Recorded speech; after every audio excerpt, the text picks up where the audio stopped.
नमस्कार मंडळी, मी अक्षय आणि तुम्ही पाहताय द महाविजनची नवीन सिरीज महा डिजिटल। जर तुम्ही गुगल ड्राईव्हचा वापर करत असाल तर ही बातमी तुमच्यासाठीच आहे, कारण लवकरच गुगलमध्ये मोठा बदल आपल्याला दिसणार आहे।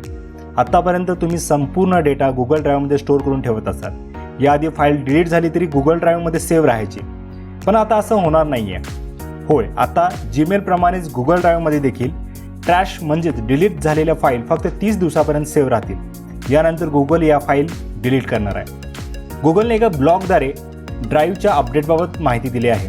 बऱ्याच जणांना याचे ईमेल देखील गेलेले आहेत। गुगलने म्हटले आहे की आम्ही 13 ऑक्टोबर 2020 पासून रिटेन्शन पॉलिसीमध्ये बदल करत आहोत। यानुसार ट्रॅश फोल्डरमध्ये असलेल्या कोणत्याही फाईल 30 दिवसांनी आपोआप डिलीट होतील।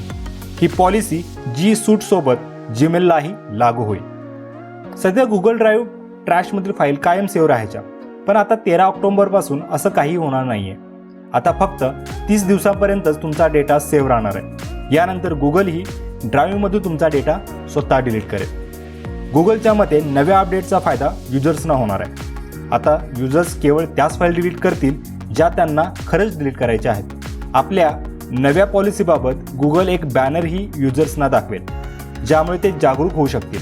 काही दिवसांपूर्वी गुगल ड्राईव्हमध्ये एक मोठा बग सापडला होता, ज्यामुळे हॅकर्स ड्राईव्हचा चुकीचा वापर करू शकत होते। या बगद्वारे हॅकर्स तुमचा फोनही हॅक करू शकतात, परंतु गुगलने वेळीच हा बग फिक्स केला होता। गुगल ड्राईव्ह ही ऑनलाईन फाईल स्टोरेज सर्व्हिस आहे। गुगल ड्राईव्ह ॲप्लिकेशनद्वारे तुम्ही कोणत्याही file, folder, photo, video online save करू शकता।